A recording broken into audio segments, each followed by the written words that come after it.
What up, it's Brandon here and welcome back to Blader News, your number one rollerblading news source. Just a heads up, this is the last episode for the year 2019, but it's a big one, so hopefully that leaves you satisfied for the rest of the year. But yeah, we'll be back into it next year, so stay tuned for that. This episode is brought to you by Sweet Moves, the Wellington-based rollerblader owned and run moving company. So if you want to get a quote, check the link in the description. But anyway, as always, let's just roll into it with some industry news. For our first story, I want to talk about the rollerblader Tom Fry. If you don't know who Tom Fry is, but his name should ring a bell to you, he's the Australian that invented the fishbone grind. Now the reason we're talking about him this week is kind of sad. Recently there was a fire that destroyed both his house and his business. So right now there's a GoFundMe set up to help fund him just getting some more tools so that he can get back to work. The link to the GoFundMe will be in the description. If you have any spare money, help the dude out. He's a legend in rollerblading, and yeah, I know we can come together and help him out. That's all I have to say about that story. All the best to Tom. I hope things get better for Christmas. Yeah, in other news, remember the skate company Impala who was bringing out those retro looking inline skates? Well, not long ago they got called out for some shady business practices. So recently Savvy posted up some screenshots of a story on her Instagram explaining that she found out that her and Karen were the only two people that weren't paid for a promotional shoot that Impala ran for the new skates. There was a 25-minute video featuring Amy from Indie Jammer Jones. In this 25-minute video, they go through everything that happened and how mistreated they felt and just all the confusion around the brand Impala. Essentially, they found out they were the only ones in the shoot that didn't get paid for their time, even though everyone else that was there had similar followings and was doing the exact same amount of work. Obviously, that would really piss you off. I can see where they're coming from.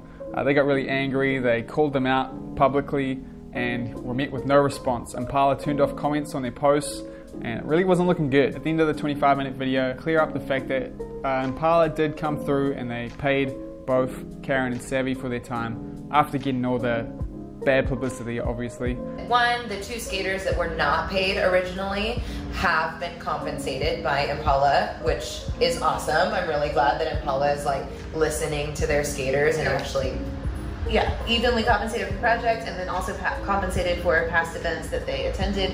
And from here on out, Impala has told me personally that they are planning on paying all of their skaters the same rate at all of the events. So skaters are getting paid at events. But this isn't the only time Impala has messed up. When they first came out with their quad skates, they hired a bunch of skateboarding girls to do the photo shoot, which obviously isn't cool because there's a lot of roller skating girls out there that would have been better fit for that job, you know. I even heard that these skateboarders were talking shit on the skates publicly afterwards, which means like, why are they getting the work? But from what I can see from this, Impala is really making an effort to right what they're doing wrong. You know, that's why they had this other shoot with actual roller skaters, is because they got that feedback. Once they were called out about not paying these people, they came through and they paid them, which is cool. I feel like they really didn't have to do that. So I had to refilm this bit because I worded this in the worst way possible. But just in Impala's defense, both these girls did agree to do this work for free, which I don't blame them at all because I would totally do the same if I had an opportunity like that. But in that regards, Impala had no obligation to pay them. It'd be a different story if Impala had agreed to compensate them and never did. So in that regards, I think it's really cool that they came through and they did pay them. Even if it was a publicity stunt, it's really cool that they did the right thing in the end there. Anyway, that's it for that story. I look forward to seeing what comes from Impala. Hopefully they only get better from here. I have a feeling they will. But yeah. In other news, I'm sure you've all seen it, but there's been this clip going pretty viral of Jack getting hit by a Uber's door doing some urban skating.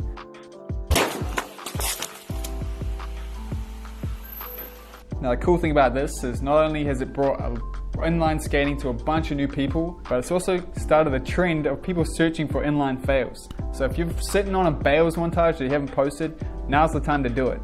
Post it on YouTube, you're gonna get some views. The reason I'm thinking this is because of Ricardo Lino. He posted a video going through talking to Jack about what happened, and he noticed a big spike in his video of Mo falling over at 100 kilometers an hour. So he thinks people are looking for that kind of content right now. But yeah, I think this is really good. As angry as people are about like this video going viral and this is what people are going to think rollerblading is, I think Jack makes rollerblading look really cool, and I think it's only going to do so good for rollerblading. Like, a whole lot of new people are going to be showing what inline skating is, and they're going to look into it, and who knows where that's going to lead. So shout out to Jack, even though he got hurt. Hope you're feeling better now. And in our final story, Jacob Jolie, the insane skater that you've always seen skating USDs, is now skating some trigger skates. I'm unsure if he's on the team yet or if he's even left USD. He's still on the USD website, so I'm sure that doesn't get updated very frequently, but I don't know, it's a little confusing. But he's definitely only skating triggers now, and he's really getting behind them. I guess it's only a matter of time until we see an official announcement from Trigger Skates if Jacob wants to skate for them. So I guess we'll wait for that. All the best to them. And that's it for industry news. As always though, this is Blading News. I'd love to know your thoughts on any of the stories I've talked about today. Let me know in the comments down below, and I'll be sure to talk to you. Now, let's move on to everyone's favorite part of the show, product news. So, Them Skates is now selling coffee. Them announced to collab with Das Good. Das Good Coffee Company. And yeah, they're selling some bags of coffee, which is very interesting. Let me know how it tastes. Now I'm going to quick fire some wheel news. Hyper wheels are back and they're already sold out. So stay tuned for them coming back. TUFR has announced an aluminum core wheel, which I'm so hyped for. I know I've heard a lot of people talking about how these aluminum wheels shouldn't exist and how they're just going to break.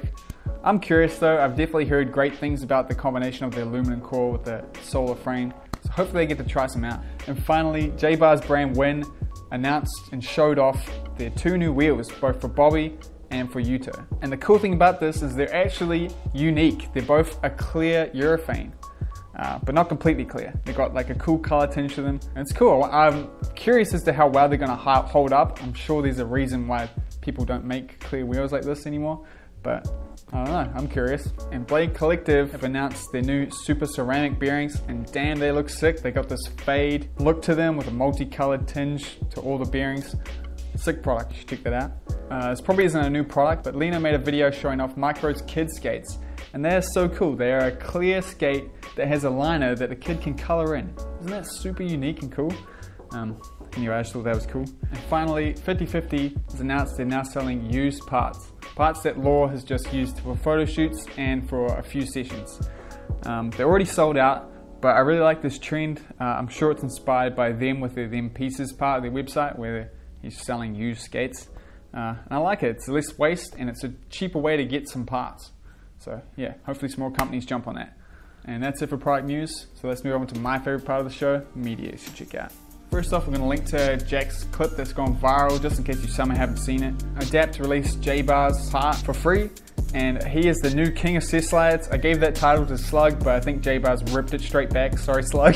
Because god damn, these are some sick cess slides. Leon released a video called Progressive Rocker, which has got some really cool wizard skating in it, really thinking creatively, and it's a very inspiring video, so you should definitely check that out. On the same line, Mushroom Blading 7 was released, and if this ain't gonna get you skating the skate park in a whole new way, nothing will. Your favorite skater released a video called New England Memorial, which I'm sure is an event. I'm not too sure though. But anyway, some tricks get thrown down there. It looks like a really fun event. But yeah, definitely check that one out. And we got part 2 to Blade Life X Head-On Skate. If you want to see Bobby destroy it as usual to some Lana Del Rey, then you should definitely watch this. I'm sure most of you have seen it, but I did actually release my VOD WOW for free, 17-minute street skating video with me, Slug, and a couple of my mates. And I put a lot of time into it, and it'd be absolutely amazing if you guys went and checked it out. And that's it for Blading News for 2019.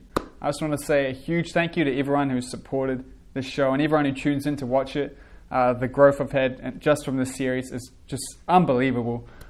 So thank you guys so much. If you did want to see the work that goes into each one of these videos, because it does take a lot of time, I have got a Patreon only video up right now, so if you become a patron for any price, you'll be able to see it. But yeah, that's it. I'll definitely still be posting some videos for the rest of the year, just won't be Blading News, so stay tuned for that. If you wanted to support the series though, as always, you can buy the official Blading News mug, hat or stickers, or you can just subscribe. It helps just as much. But anyway, thanks so much for watching, guys. Huge shout out to my patrons, Acosta Blades, Adam, Kevin, Chris, Deb, Dennis, Fabian, Joel, Lake Brothers Blading, Mark, Matt, Mike, Nathaniel, Sean, Skids Grind Plates, Sweet Moves, Tagi, and the Book of Grinds. And I'll see you all next week. Peace out.